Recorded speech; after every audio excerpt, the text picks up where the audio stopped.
Mate, did we watch a thing this week? Yeah, we did.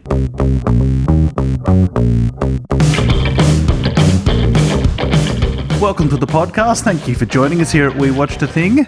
As always, I'm Topher, and as always, he's Billy. How you doing, Toph? Yeah, good, mate. You still been, living at the hardware store? Yeah, we were back there this weekend. Me too. My wife is out of town for a couple of days, so I'm bachelor dadding it, just me and the youngest one.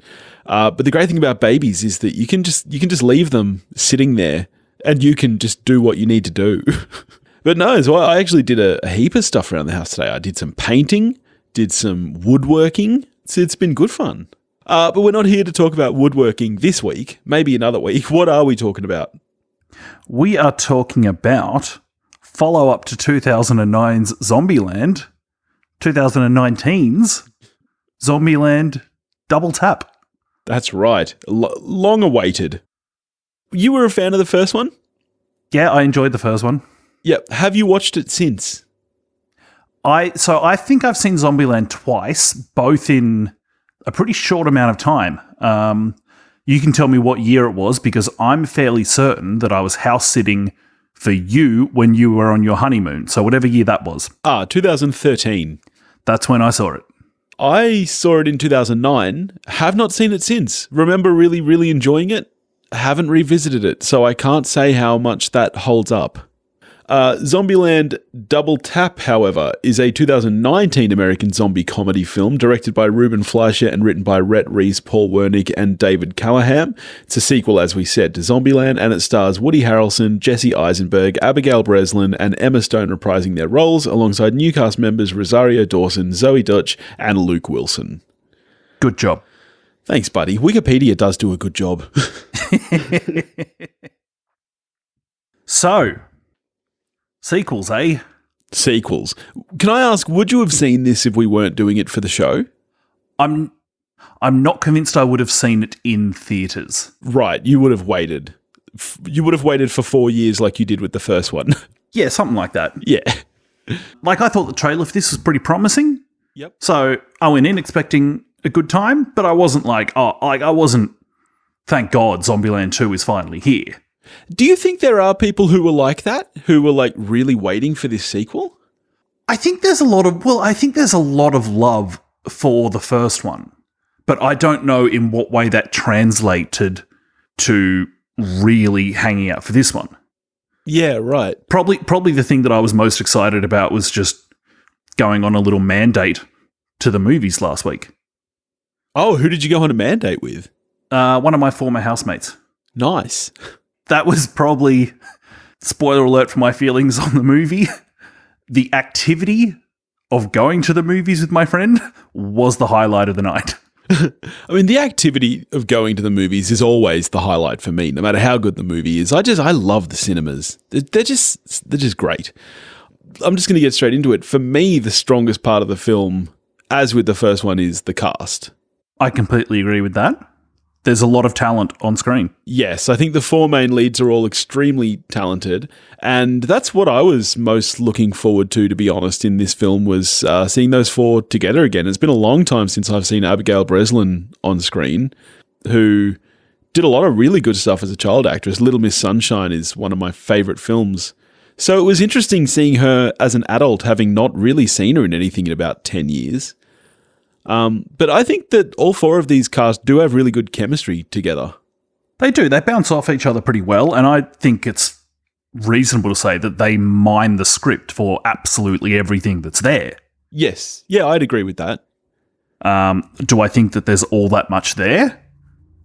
No. One thing I do really like about the script for this being a sequel is that it wastes absolutely no time and is completely unapologetic for the fact that it's a sequel to a film that's now 10 years old. It does absolutely zero trying to catch you up on the first film. There's no kind of previously in Zombieland, to the extent where it's interesting for a film that does have so much voiceover. There's actually very little exposition through voiceover, which is really nice. I don't even think that you get character introductions or anything really in this film. They are completely unapologetic that if you don't remember the first film, that's on you. And I actually really appreciate that. Because we really do start with that action sequence, don't we, on the lawns of the White House? We do, yeah. We start with them taking over the White House, which is interesting to... I mean, of course, the actors have aged so much that you really can't follow straight on from where the last story ended. So it is interesting that, yeah, they just pick it up in the middle of an action scene 10 years later. With the script for this one, what it oddly... Well, kind of oddly, kind of not. It reminded me of something that, going back a couple of years, you remember when David Fincher was for a time attached to the World War Z sequel? Yes. And when he was asked about, where are you up to? Are you going into production soon? He said that the script isn't there yet. And we're waiting until we have a script that's a reason to make a movie, not an excuse to make a movie. Yeah. Which I thought was a great line. And watching this zombie film, I couldn't help but feel like this was an excuse to make a movie. Yeah, I think I definitely agree with you there. To be honest, as I said, I barely remember the first film at all. I just remember really enjoying it. But I don't feel like this warranted a sequel, and I don't feel like the sequel really changes that at all. Like, having seen the sequel, it doesn't make you go, yeah, I'm glad they made that. It's a bit of fun to be back in this universe, for sure. Look, it was fine. If you want to put your feet up for a couple of hours and just enjoy a movie that you're probably not going to think about much again, ever, like, it's fine. That's exactly how I felt about it. People are still talking about Zombieland 10 years later. I don't think people will still be talking about this 10 weeks later. That's the thing, is that after a 10-year wait, there's a movie that you're like, yeah, that was fine. And especially, like, this movie references, and in fact, like, it brings up Terminator 2 so many times. Yeah. Like, one of it's like the holy trinity of the sequels that get referenced as being better than the original, with Godfather Part 2, Empire Strikes Back, and Terminator 2. It's like, are you really feeling secure about constantly referencing one of the great sequels, Zombieland Double Tap? Because I don't know. You're not Judgment Day, just saying. How do you feel about the additions to the cast? Okay, so this is one of my notes, actually. Dumb blondes. Really? I think she does, in fact, like most of the cast, I think she does, like, everything she can do with her role. I actually think she's really quite good in the role. But I'm a huge Zoey Deutch fan. I love her a lot, and I think she's great in this too. Having a dumb blonde in a film and not doing, like, you could kind of flip people's expectations on the character or anything, but no, she's just a dumb blonde, and it's like a comedian getting up on stage and doing a bit about food on an airplane. Yeah. It's like, there's nothing here we haven't heard before. Like, nothing. I do feel, to the script's merit, I do feel like what they did with, I agree, character-wise, it's completely uninteresting. The one thing it did do is that it did keep me on my toes a little bit in subverting those tropes. I was actually not expecting her to die. And then midway through, when you think she has, that took me by surprise. Did you think she was dead? I did. And then again, I was taken by surprise when she came back later in the film. Did you not have the same experience? You thought she was still alive? I very much thought she was still alive. Really? Right. Like, it happened off camera. I was like, she's not. It was off camera. She's not dead. Yeah, okay. And in fact, even when, like, she's there with a bowl of nuts in front of her, I was like, okay, yep. You're going to do a little allergies gag. And then I was like, oh, okay, but we're going to wait half an hour. Yeah, okay. Yeah, no, that both of those moments surprised me, which I was happily surprised by. But obviously you didn't have that same experience, so that's a bit of a shame. and ditto the hippie kid. I'm just like, oh yeah, hippie kid. Great. Yeah. Carbon copy of every hippie kid. He's got a guitar. He's got weed. Awesome. Yeah. Yeah. He just gave me the irrits. Well, yeah, because those people are irritating. My next door neighbours have prayer flags, so don't say that too loudly. So does my mum. Look, always good to see Rosario Dawson, though. Yeah, I actually was trying to think of the last time I saw her, and for me, I'm sure that it's not, but what comes strongly to my mind is Clerks 2. That can't be right, can it? Well, it may well be the last time you saw her. Wow. But yeah, that's not recent. No, that was 13 years ago. Wow, was it? Yeah, really. I remember because I was working in a video shop at the time that it came out. Wow, I'm stunned by that. Yeah. It's possible the last thing I saw her in was this, as I recall, really quite bad psychological thriller thing with James McAvoy. It's like it was so forgettable that I actually can't recall the name of the film. This is what surprises me, is that I know I like Rosario Dawson. So why can't I remember her from more things? I'm searching for the name of this film, and I cannot find it. My head keeps saying Gattaca, but that was Halle Berry, not Rosario Dawson. Gattaca? Yeah. Nah, mate. That's Uma Thurman and Ethan Hawke. What am I thinking of then? You got me, mate. Well, this conversation's gone nowhere. I'm going to find this movie. And I'm going to find the Halle Berry movie. That was Catwoman. No. Trance is the movie I'm thinking of. That's right, it was directed by Danny Boyle, and I was like, whoa, Danny Boyle made a stinker. And Gothica is the movie I'm thinking of. You can see how I got that confused for Gattaca. Gothica was the one with the freaky backwards walking girl, wasn't it? Yes. I reckon I watched that with the friend that I went and saw Zombieland Double Tap with. Yeah? Anyway, back to Double Tap. Okay, here's the thing I have about the production. Some of the production choices in this film don't lend themselves to being funny, I don't think. There's a couple of things.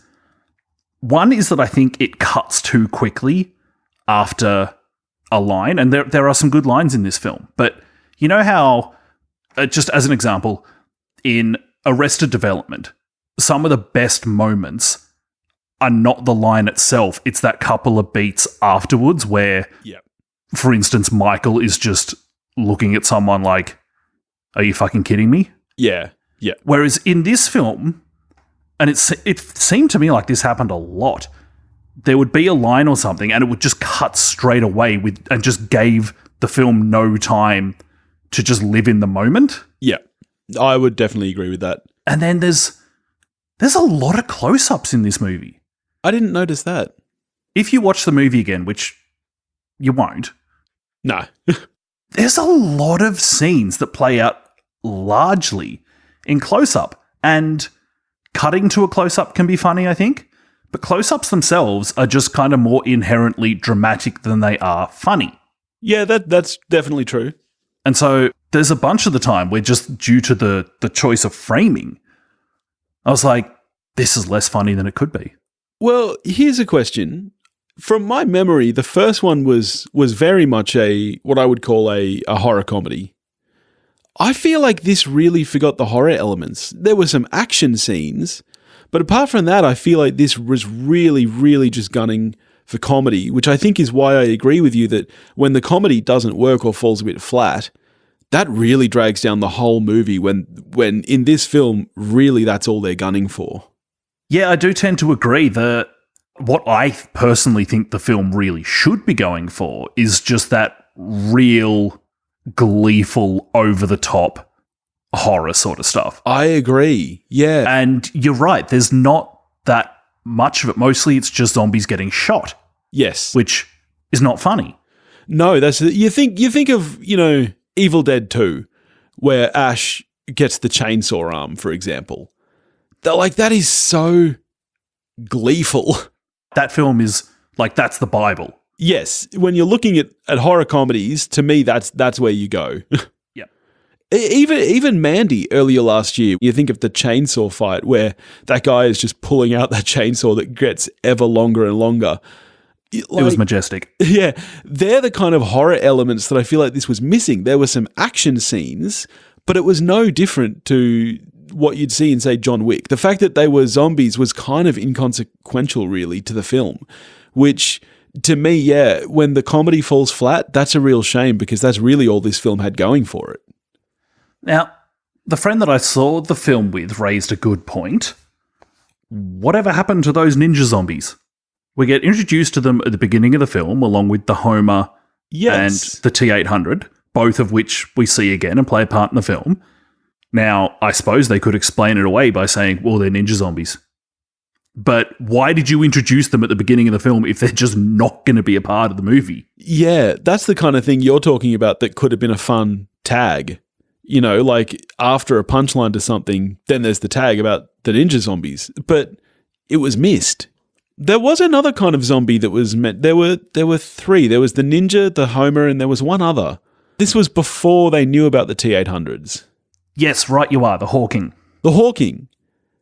We did see them come up again. Yes, one attacked Mark Zuckerberg on the top of the bus. Yes. And I appreciated that the movie had to stop for a few seconds to explain the Hawking reference.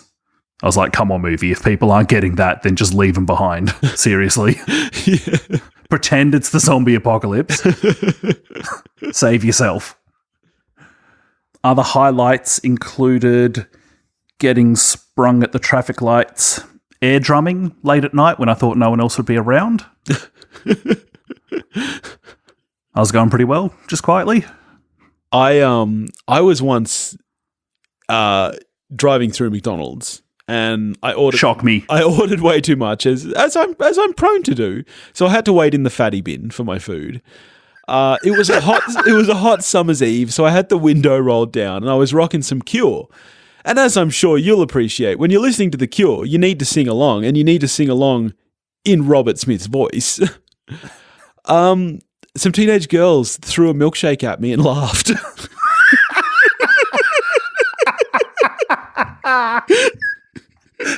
Oh, it's a whole other Cure song. I've never been more embarrassed in my entire life. And to this day, I don't open my windows. I have the windows locked. My daughter is constantly asking if we can open the windows. I just don't let her because I'm afraid of what might happen. You're afraid of alpha girls. Was that at the Macca's just up the road from my new place? Yes. Yes, it was. Okay, this is good. I know exactly where you were parked. I can picture the whole thing. Do you know what I think is maybe the problem? And again, like, I know we've mostly been pretty negative on the film. Like, I didn't have a bad time. But here's the thing that I think is my problem, is that I don't like Ruben Fleischer films with the single exception of Zombieland. Have you seen 2013's Gangster Squad? No. Don't see it. Like, you look at the cast and you're like, this has to be good. Like, there's no way this film cannot be good. It is a stinker. And obviously you know full well what I think of Venom. Well, that's what I was going to say. Like, I remember seeing the trailer for Zombieland 2, and when What You're Pimping is like from the director of Venom, like when that's what you're pulling from, yeah. But I suppose in fairness to the marketing team, Venom made an awful lot of money. So yes, that's true. Let's talk visuals.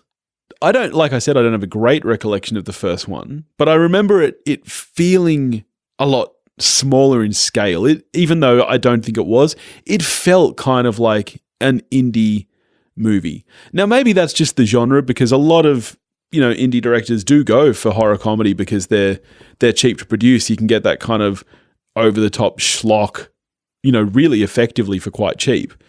This felt a lot more CG to me, and I don't think a lot of it landed. Yeah, I think you're right. I think the first film had a budget of $20 million, so... Well, that is fairly low. Yeah, like, it's more money than I'll ever see, but yeah, it's not a massive budget. And so, yeah, it made sense that they were giving an, at the time, unproven feature film director this gig. Yeah. It wasn't a big film for the studio, and then was a bit of a surprise hit, really.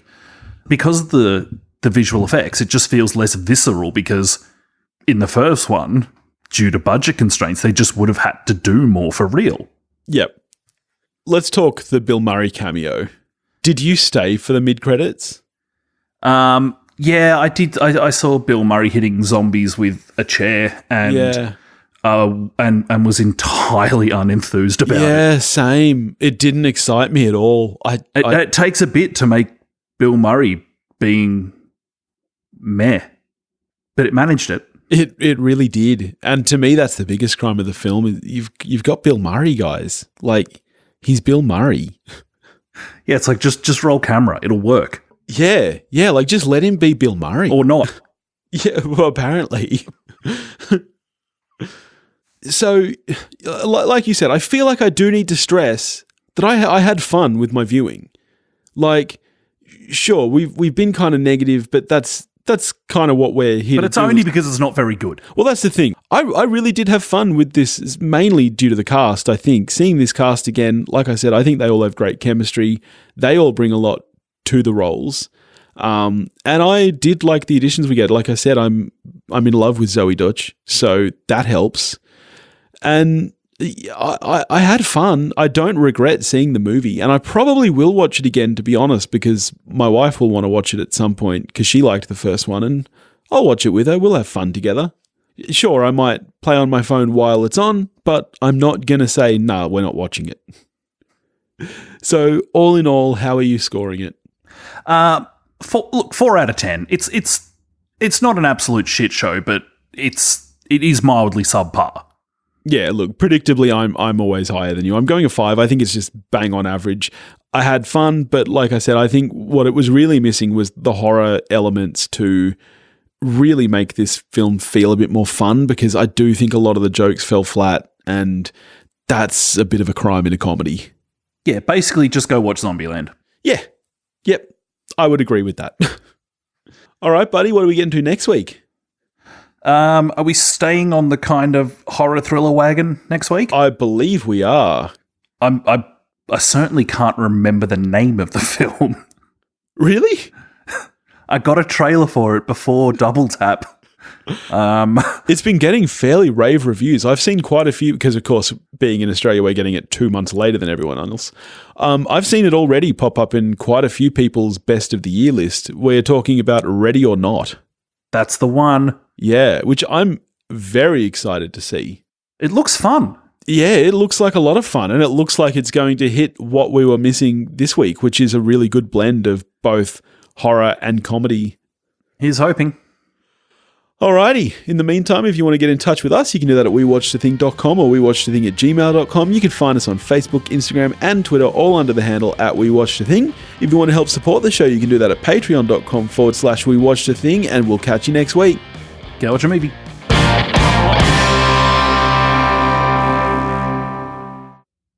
I want the Wimmy Wham Wham Wazzle. You'll get no wazzle.